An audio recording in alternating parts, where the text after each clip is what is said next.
Quelle profusion dans tes œuvres. Bénis le Seigneur, ô mon âme. Seigneur mon Dieu, tu es si grand.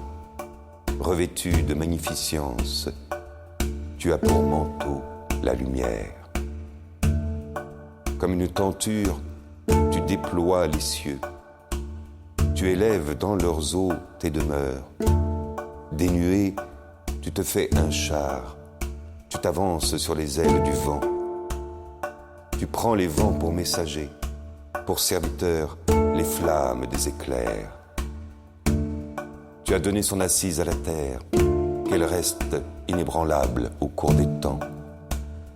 Tu l'as vêtue de l'abîme des mers, les eaux couvraient même les montagnes. À ta menace, elles prennent la fuite, effrayées par le tonnerre de ta voix. Elles passent les montagnes, se ruent dans les vallées, vers le lieu que tu leur as préparé. Tu leur imposes la limite à ne pas franchir, qu'elles ne reviennent jamais couvrir la terre. Dans les ravins, tu fais jaillir des sources, et l'eau chemine au creux des montagnes. Elle abreuve les bêtes des champs. L'âne sauvage y calme sa soif. Les oiseaux séjournent près d'elle.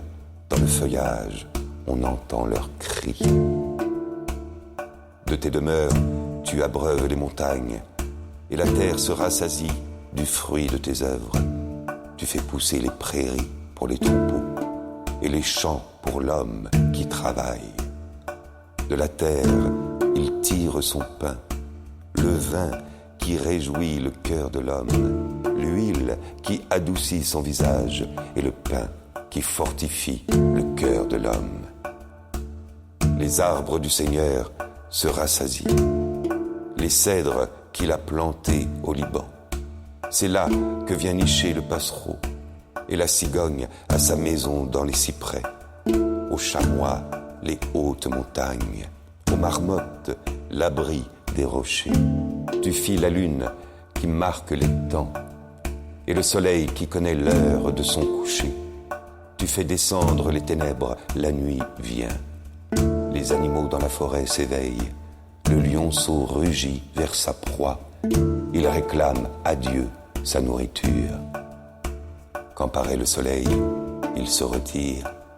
Chacun gagne son repère. L'homme sort pour son ouvrage, pour son travail, jusqu'au soir.